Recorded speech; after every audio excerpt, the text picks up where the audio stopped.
some more Panzer Corps. We're going to talk about the spoils of war that Armand posted. I think we see new maneuvers with the units and some old ideas. Somehow he took Soren's method of collapsing these units and he made them more effective.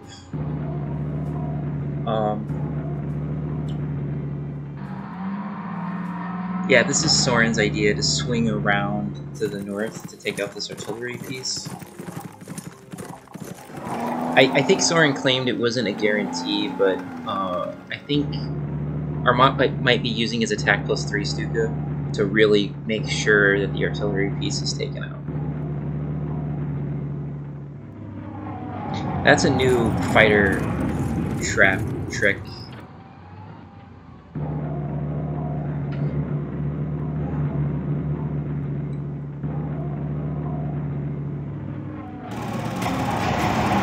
Because the fighter's coming in to hit this, but ran into that fighter.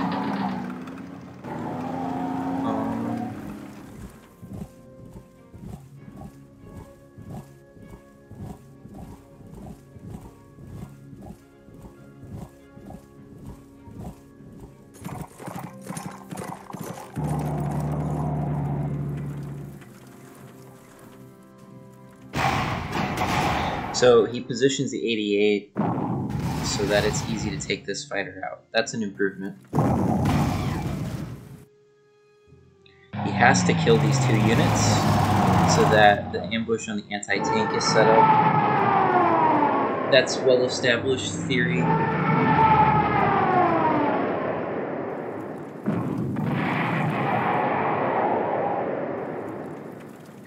And also, he has to cover the artillery from the 2nd scout, which is why the cavalry goes in the swamp.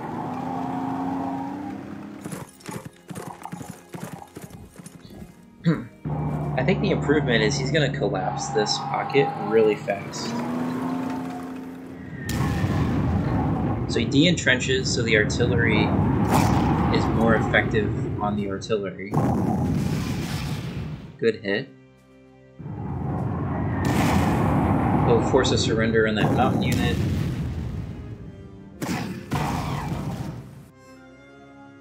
Nice. He did that for mass attack bonus.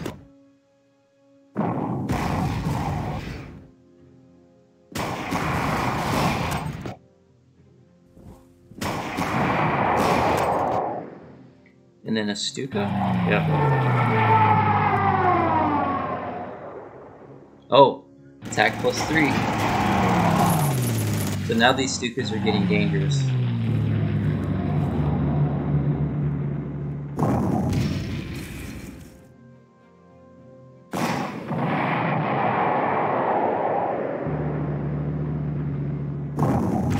And in fact, the cavalry is viewed as vulnerable. So you draw the 2nd scout in. That's a major improvement.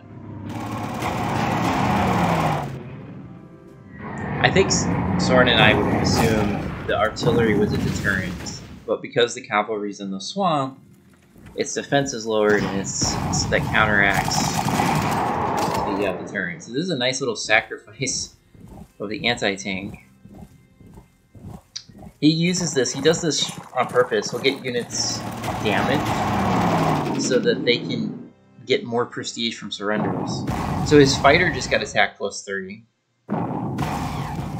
So he's going to wipe this all out, I'm pretty sure.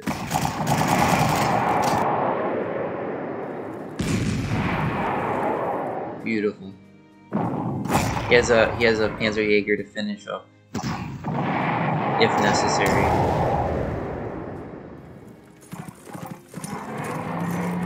So there's another ambush. I'm kind of surprised the anti-tank wasn't put here.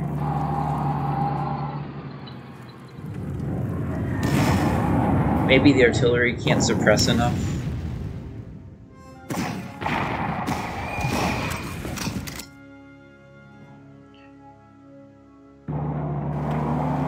So he's getting a lot of prestige right now. So he had like 600 prestige at the start of Modlin, and he's pushing 2,700.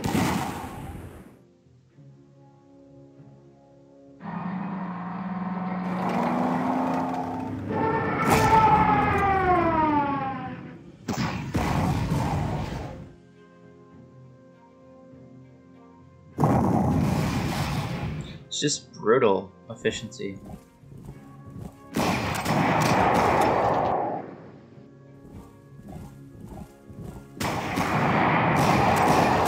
He's exploiting the fact mountain units can go through hills.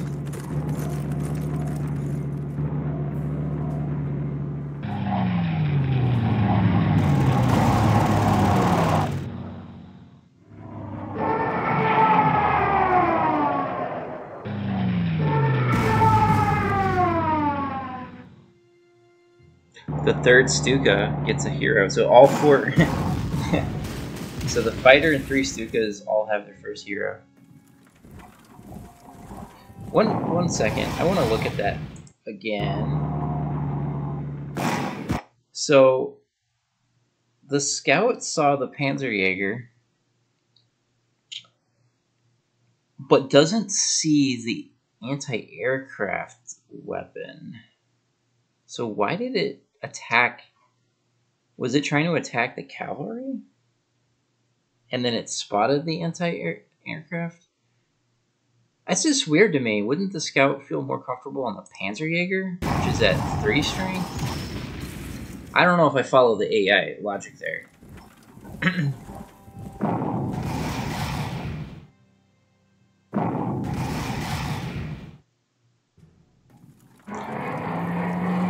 Okay, so now you can bait this infantry into attacking.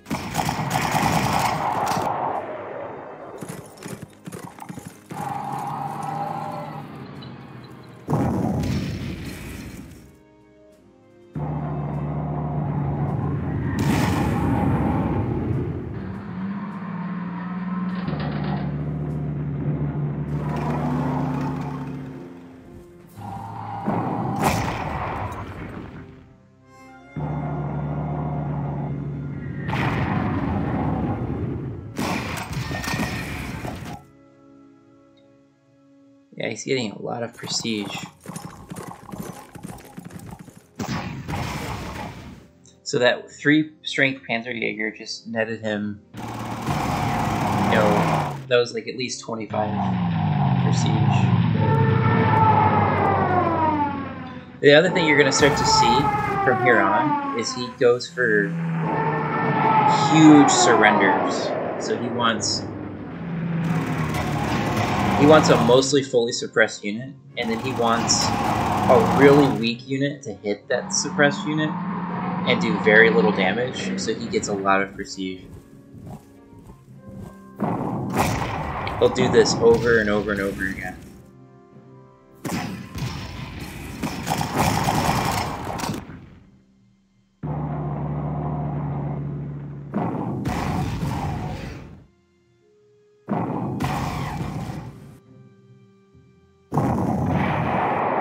Damn.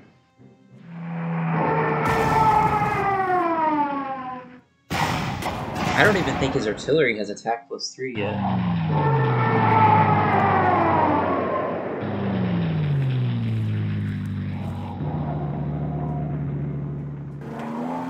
So the second wave is coming, and he has no problems just getting in their face.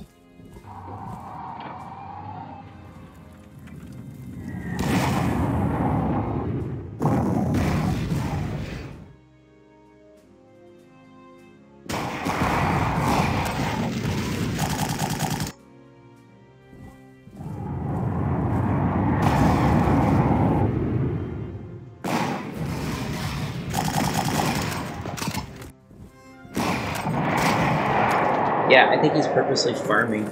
So it's turn 8 on Spoils of War, and Armont is farming all the way to the end. I need to call this a new tactic. It's called push farming. So I've never seen anyone do this so effectively, but he's intentionally pushing units back and farming a new sequence of hills He then pushes them back again, and what ends up happening is you can force a surrender later with other units, or you just keep kill farming until the end and then you kill them. And, you know, the number of kills he's getting is jaw-dropping. I think Soren should be very impressed, because, you know, he talks about you gotta kill things, you know, you gotta get heroes real quick, and Armont is doing that.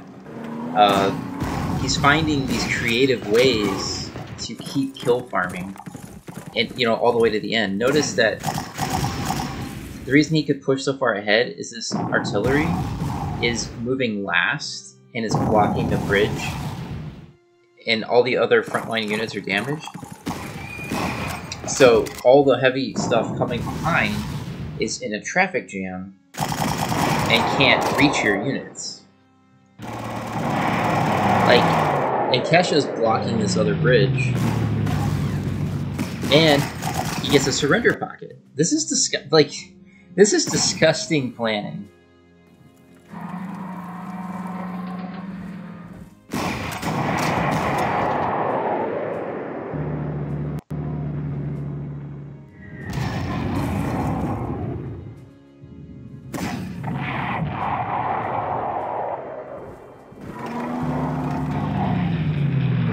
So, yes, Kesha's in the hills, but there's no infantry with any strength that can attack him. And he's not in range of the KV.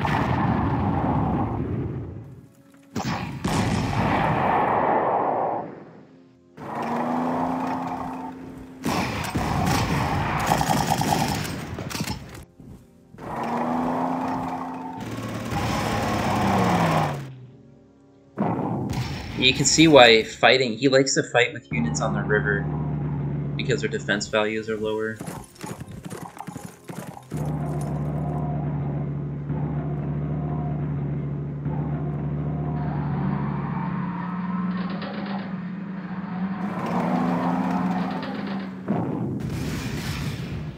This was risky, this infantry, because this other tank could hit him.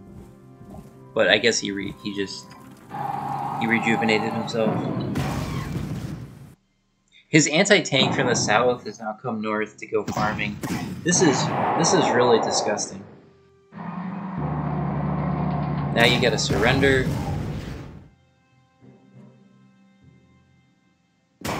So yeah, he's now over 3,000 prestige.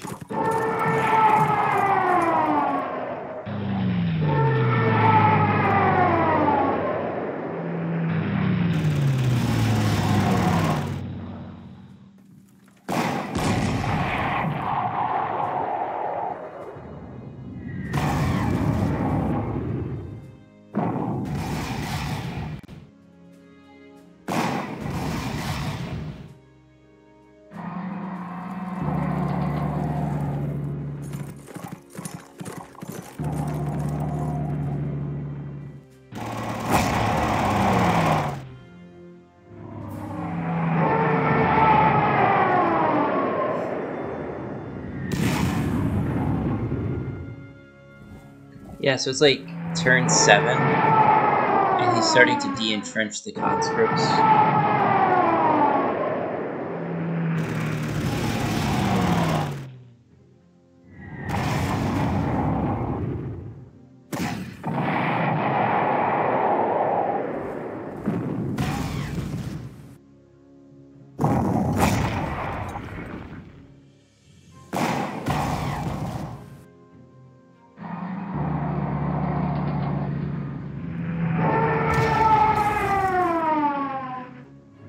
Yeah, he can...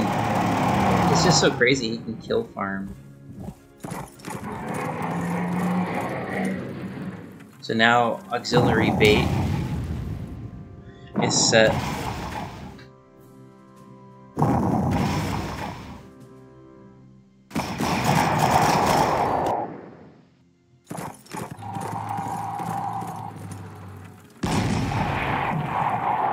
Yeah, that 88's getting, like, you know, let's say 7 kills on average, right? So it's probably getting, you know, 120 kills or something this scenario.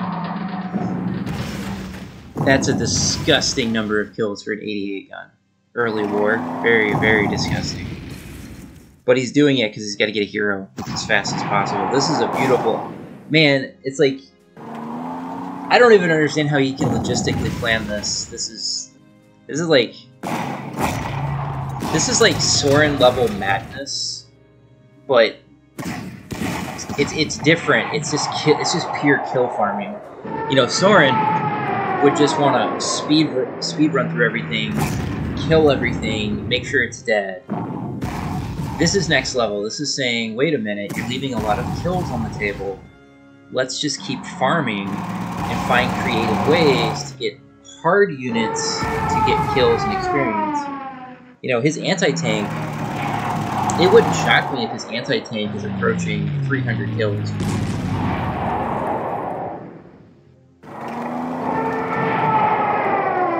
Because he used it pretty aggressively at the object.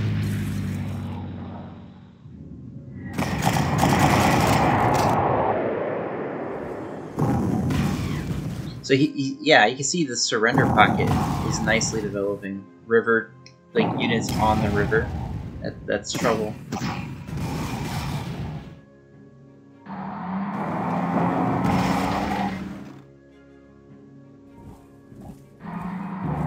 By getting rid of the conscripts, he's opening up the front, and he's got more mobility as he crushes through the front line.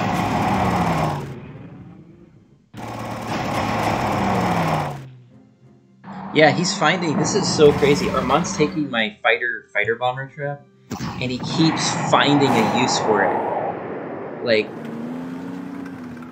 Like that trap is so good, I didn't realize how often you can use it.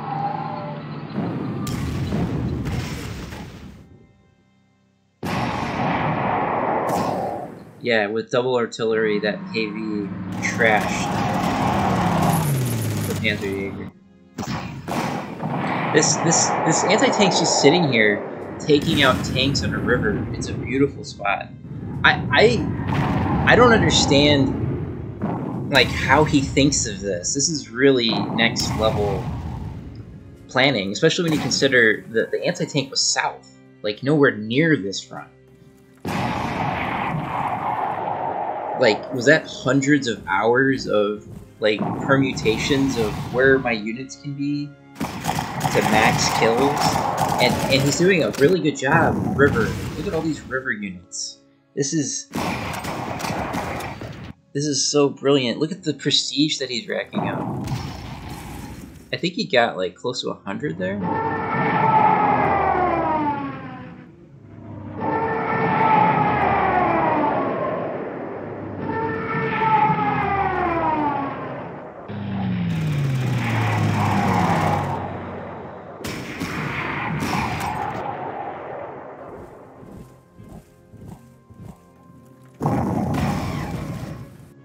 And the artillery gets extra kills on the units on the river too.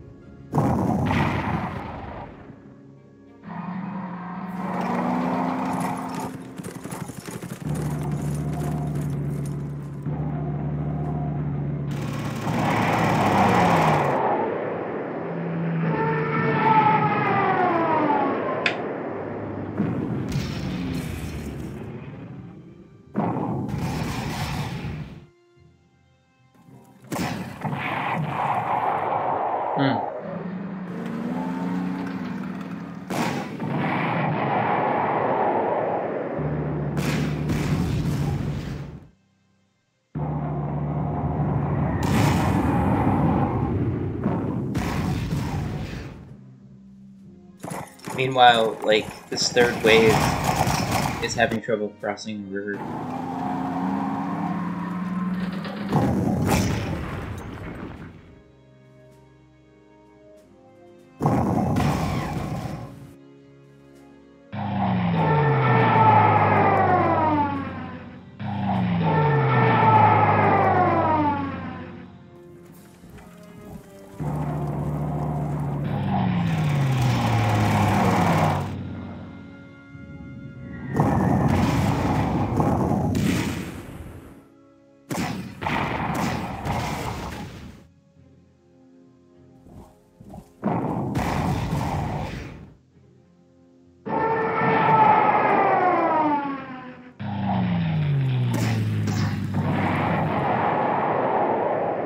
that's... Yeah, I've always felt that the anti-tanks can get good kills and experience. I just didn't realize how good.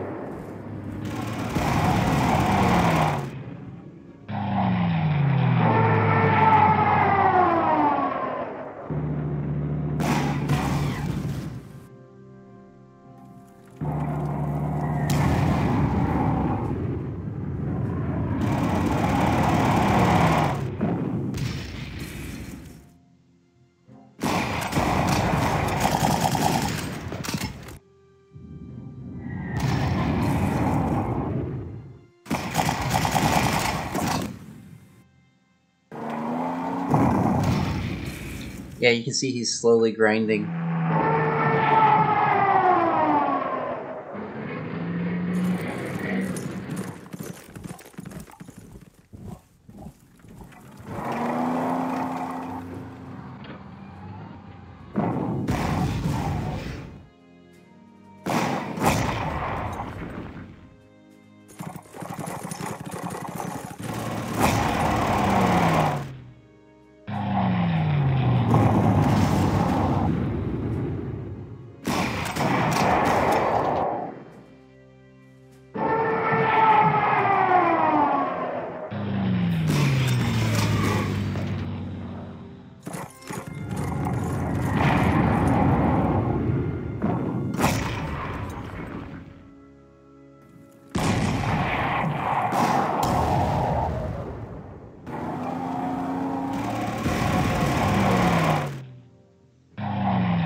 So by keeping all these units alive, he keeps his units active. So if you ever watch Soren play, he gets to a point in a scenario where like half of his units aren't doing anything. And Armand's saying that that's unacceptable on ultimate mode. You need to constantly be attacking, constantly accumulating kills, constantly accumulating prestige from surrenders.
Yeah, this is such good kill farming.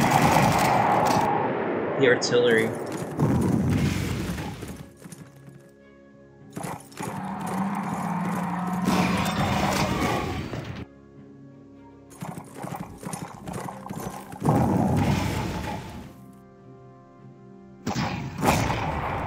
So you can see he's jamming them to the edge, so he can start thinking about surrendering those units on the final turn.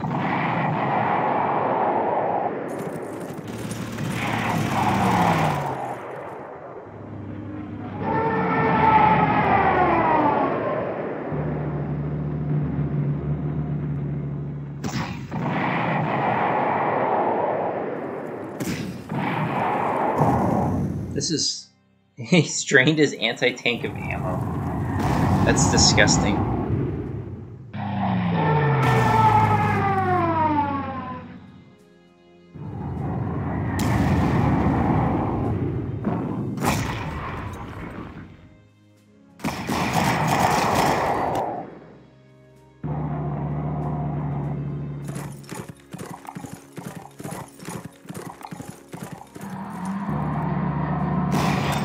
So, he's using super weak units to force surrenders on big strength units.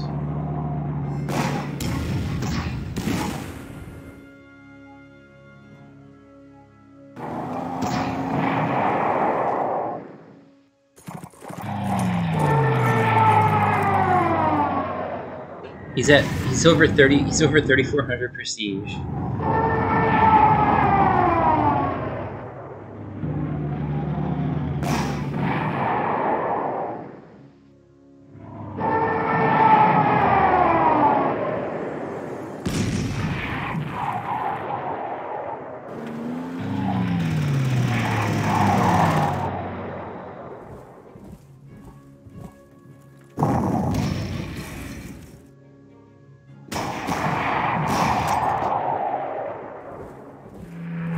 So, force the infantry on the river so it's more vulnerable.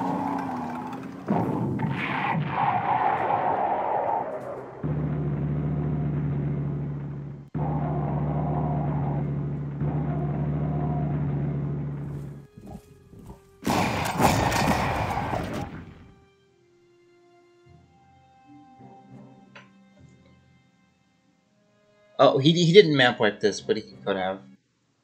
But man, he did a really good job.